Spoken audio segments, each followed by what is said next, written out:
کہ سورج اور چاند اللہ کی نشانیوں میں سے ایک نشانی ہے. لا ينکسفان بموت احدہم حیاتہ، نہ تو یہ کسی کی موت کی وجہ سے گرن ہوتے ہیں، نہ کسی کی زندگی کی وجہ سے. بل یخوف اللہ بہما عبادہ، اللہ ان کے ذریعے اپنے بندوں کو ڈراتے ہیں. یہ بخاری مسلم کی حدیث ہے، اپنے بندوں کو خوف زدہ کرتے ہیں. تو یہ اللہ کی نشانیاں ہیں، اور آپ صلی اللہ علیہ وسلم نے اس موقع پر نماز کا حکم دیا، اللہ کے سامنے عاجزی اور انکساری کا حکم دیا. دیکھیے یہاں ایک بہت اہم پوائنٹ کی بات ہے ان لوگوں کے لیے جو اسلام کے خلاف ہیں، جو محمد صلی اللہ علیہ وسلم سرور دو عالم سید الانبیاء صلی اللہ علیہ وسلم کو سچا نبی نہیں مانتے. ان کے لیے اس حدیث میں آپ صلی اللہ علیہ وسلم کی نبوت کی ایک بہت زبردست دلیل موجود ہے. ایک واقعہ ہوا ہے آپ صلی اللہ علیہ وسلم کے بیٹے کی موت کا، اور عرب یہ ویسے ہی کہا کرتے تھے کوئی بہت بڑا دن ہوگا تو سورج گرہن ہوگا.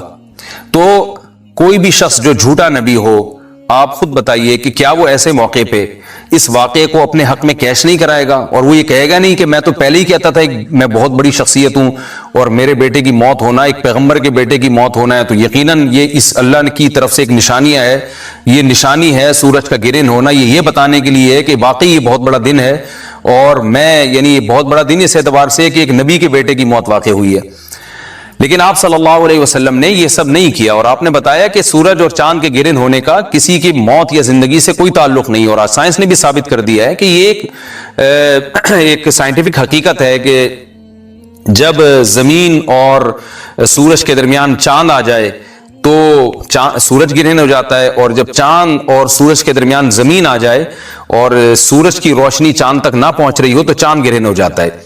تو یہ ایک اس میں عبرت کی بات بھی ہے ان لوگوں کے لیے جو آپ صلی اللہ علیہ وسلم کی نبوت میں شک کرتے ہیں. البتہ آپ صلی اللہ علیہ وسلم نے اس موقع پر ہمیں حکم دیا کہ اللہ سے تضرع اور عاجزی اور انکساری کی جائے، اپنے گناہوں کی معافی مانگی جائے. اور نماز آپ صلی اللہ علیہ وسلم نے پڑھی. اس پہ بھی بعض لوگ اشکال کرتے ہیں کہ یہ جب ایک نیچرل پروسیس ہے تو اس میں اتنا گھبرانے کی، کیونکہ حدیث میں آتا ہے آپ صلی اللہ علیہ وسلم بہت گھبرائے، تو اس میں گھبرانے کی کیا بات ہے؟ تو یاد رکھیے ہر نیچرل پروسیس جو ایک عام معمول سے ہٹ کر ہو اس میں انسان کے لیے ایک عبرت کی بات ہوتی ہے.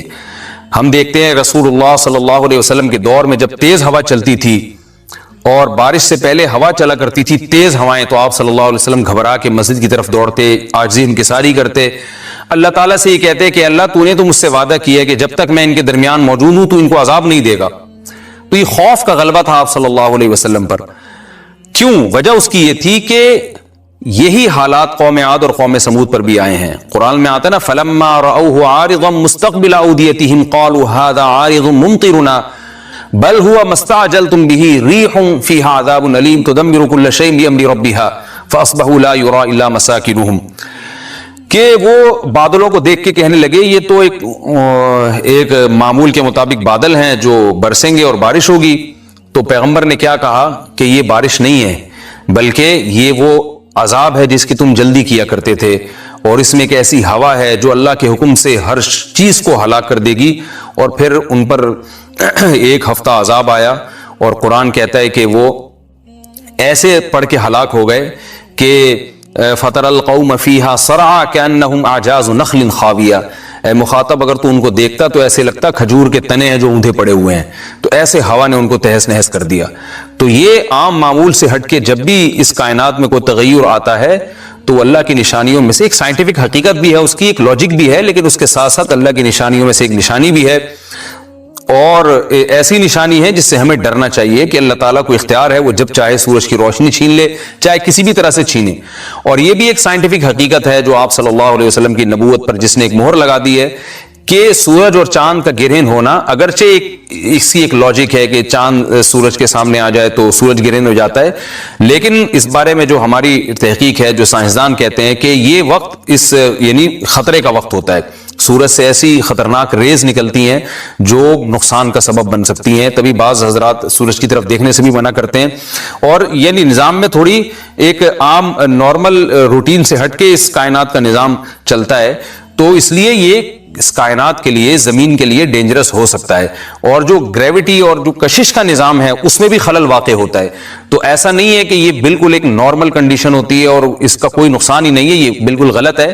اس میں نقصان کا بہرحال خطرہ ہے، اور اس بات کا امکان موجود ہوتا ہے کہ قدرت انسانوں سے انتقام لے یا انسانوں کو نقصان پہنچائے. اور ویسے بھی جن کے دلوں میں اللہ کا خوف ہوتا ہے وہ تو ویسے ہی اللہ کے وہم من خشیتہ ہی. قرآن مجید میں اللہ تعالیٰ کے ارشاد ہے کہ مشرکین بار بار یہ سوال پوچھتے تھے قیامت کب آئے گی کب آئے گی. اللہ فرماتے ہیں لیکن جو مومنین ہیں ان کو اس سے غرض نہیں ہے کہ کب آئے گی.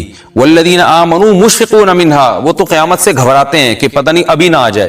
تو جس کے دل میں اللہ کا خوف ہوتا ہے اس کے زندگی گزارنے کا طریقہ کچھ اور ہوتا ہے. وہ بات بات پہ اللہ سے ڈرتا ہے, اس کو اللہ سے ڈرنے کا بہانہ چاہیے, اس کو توبہ کا بہانہ چاہیے. تو اس بحث میں پڑھنا کہ یہ تو ایک لاجیکلی ایک سورج کی روشنی غائب ہو جائے گی, وہ ٹھیک ہے, یہ سائنسدانوں کا شعبہ ہے کہ کیوں غائب ہو رہی ہے, ماہرین فلکیات کا شعبہ ہے. لیکن اہل ایمان کا جو کام ہے اس موقع پر, ان کا جو وظیفہ ہے وہ یہ کہیں کہ اللہ کی نشانیوں میں سے ایک نشانی ہے, اللہ اپنی قدرت دنیا میں دکھاتا ہے کہ میں یہ بھی کر سکتا ہوں چاہے کسی بھی طریقے سے کروں.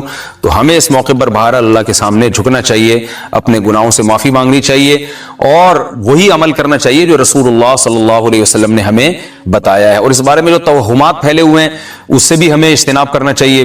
جیسے نبی صلی اللہ علیہ وسلم نے عربوں کے وہم کو دور کیا, بھائی اس کا کسی کی موت اور زندگی سے کوئی تعلق نہیں ہے. تو اسی طرح آج کل لوگوں میں ایک سورج اور چاند گرہن ہونے کے بارے میں وہم بھی بہت ہے کہ پتہ نہیں کیا ہو جائے گا, حاملہ عورتیں نہ نکلیں, فلانا نہ کرے اور فلانا خربوزہ نہ کھائے, اس موقع پر کسی نے تربوز کھا لیا تو یہ ہو جائے گا. الٹی الٹی باتیں پتہ نہیں کیا کیا مشہور ہیں. یہ خربوزے تربوز کی تو میں ویسے ہی مثال دے رہا ہوں. تو کوئی بھی چیز جب کہنی ہو تو پوری طرح سے اس کی ریسرچ کریں. مجھے نہیں پتا حاملہ عورت کو فائدہ ہوتا ہے نقصان ہوتا ہے سورج گرہن ہونے سے, لیکن اگر نقصان بھی ہوتا ہے تو اس کی کوئی مستند دلیل ہونی چاہیے آپ کے پاس. ایسے ہی سنی سنائی باتیں آگے نقل نہ کریں.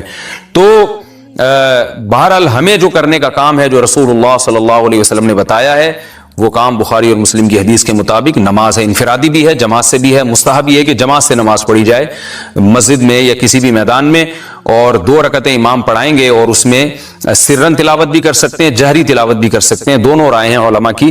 آج کل جہری کو اس لیے ترجیح دی جاتی ہے کہ صلاۃ کسوف میں جو رسول اللہ صلی اللہ علیہ وسلم کی سنت ہے وہ لمبی نماز ہے. تو لمبی نماز پڑھیں گے تو اگر آپ آہستہ آواز سے پڑھیں گے تو لوگوں کو تھکاوٹ کا احساس زیادہ ہوتا ہے, جہری پڑھیں گے تو تھکاوٹ کا احساس کم ہوتا ہے. تو اس لیے دونوں قولوں پہ فتویٰ دیا جاتا ہے. وہ ایک قول راجح ہے اور ایک میں آسانی ہے. تو آسانی اس قول میں ہے کہ جہری تلاوت کی جائے, اس میں لوگوں کو نماز میں کھڑا رہنا آسان ہوتا ہے. تو لمبی سے لمبی نماز پڑھی جائے, اس میں 2 رکعتیں پڑھی جائیں اور خوب طول دیا جائے اس کو, اور اتنا طول دینا کہ لوگوں کا خطرہ ہو کہ نماز ہی چھوڑ کے بھاگ جائیں گے. یہ بہرحال درست نہیں ہے کیونکہ آپ صلی اللہ علیہ وسلم نے امام کو مقتدیوں کی رعایت کا حکم دیا ہے. اور کوئی جماعت سے نماز میں شریک نہیں ہو سکتا تو گھر میں نماز پڑھیں, انفرادی نماز پڑھیں. نماز نہیں پڑھ سکتے تو توبہ استغفار کریں. بہرحال یہ وقت جو ہے توبہ استغفار کا ہے, اپنے گناہوں سے معافی مانگنے کا ہے. محبت میں نبی سے محبت میں ساری زندگی اس جگہ کے بال, کیوں یہ بال کٹوا دوں گا تو نبی کے ہاتھ جن بالوں پہ مس ہوئے ہیں وہ بال, وہ یادگار تو ختم. اگر وہ یوں کرتے نا, بال اگتے رہتے اور وہ کٹوا کے رہتے, تو جو پہلے والے بال تھے وہ تو کٹ کے نکل جاتے نا, وہ تو بڑے ہو رہے ہیں, وہ تو نیچے سے نئے نکلتے ہیں بال. اس سے پتہ چلتا ہے کہ محبت جو ہے نا, محبت اظہار کے لیے کسی دلیل کی محتاج نہیں ہوتی. اس سے ایک اور فقہی مسئلہ بھی نکلتا ہے. بعض لوگ پوتے ہیں جو کہتے ہیں, ڈاکٹر ذاکر نائک صاحب بھی یہ بات بتا رہے ہیں, میں کسی کی بھی تنقید مقصد نہیں ہے, لیکن چونکہ ان کے حوالے سے بات مشہور ہے کہ قرآن مجید کو چومنا کسی حدیث سے ثابت نہیں ہے, لہذا یہ بدعت ہے. تو یاد رکھیے ایسی چیزوں میں محبت کے اظہار کے لیے کسی حدیث کی ضرورت نہیں ہوتی. اگر کسی کا محبت میں قرآن کو چومنے کا دل چاہ رہا ہے تو کوئی پابندی نہیں ہے, چوم لے, لیکن اس کو سنت نہ سمجھے. سمجھ میں آ رہی بات؟ بس محبت کا اظہار ایسا نہیں ہونا چاہیے جو خلاف شرع ہے, شریعت میں پابندی نہ ہو. اب یہاں ممکن ہے کوئی گرین چینل والے کہیں کہ پھر ہم جب نبی کی یاد میں انگوٹھا چومتے ہیں تو پھر یہ دیوبندی اور وہابڑوں کے پیٹ میں مروڑ, معذرت کے ساتھ وہ پھر اسی یہ لینگویج استعمال کرتے ہیں کہ پھر ان کے پیٹ میں مروڑ کیوں ہوتا ہے. اپنی بات آتی ہے قرآن مجید کو چومنے کی تو کہتے ہیں بھائی ہم اللہ کا کلام ہے, ہمارا چومنے کو دل کر رہا ہے تو ہم نے چوم لیا. قبر کو چومنے کی اجازت نہیں ہے, یاد رکھیں, کیونکہ وہ شرک کا ذریعہ بنتی ہے. کہیں جا کے سارے بزرگوں کی قبروں پہ چمٹنا شروع ہو جائیں, وہ شرک کا ذریعہ بنتی ہے, بدعت کا ذریعہ بنتی ہے. تو اب ممکن ہے وہ یہ حضرات کہیں کہ بھائی اگر نبی صلی اللہ علیہ وسلم سے محبت میں بھی ہم نے اپنے انگوٹھوں کو چوم لیا تو اس میں کیا مسئلہ ہے, جب خود قرآن مجید کو چومتے ہو, اس کی تو کوئی دلیل ہے نہیں لیکن پھر بھی کہتے ہو جائز ہے, اور جب ہم نبی کے نام پہ انگوٹھا چوم کے آنکھوں پہ لگاتے ہیں تو کہتے ہو کہ بدعت ہے. تو اس کا جواب سمجھیے, وہ اس لیے ہم کہتے ہیں کہ دیکھو محبت میں جب بھی کسی محبت کا اظہار کیا جاتا ہے تو وہ طریقہ اختیار کیا جاتا ہے جو معروف ہے. آپ کو کسی سے بہت زیادہ محبت تھی, آپ نے کھینچ کے مکہ لگا دیا اس کے, تو یہ کچھ سمجھا جائے گا کچھ؟ آپ کے میں نے مولوی صاحب سے سنا تھا محبت کا اظہار کسی بھی طریقے سے ہو سکتا ہے، تو کہہ گا یہ محبت کا اظہار کا مکے سے کیا تعلق؟ چوم لیتے اس کو محبت میں تو سمجھ میں آتا ہے، کیا خیال ہے؟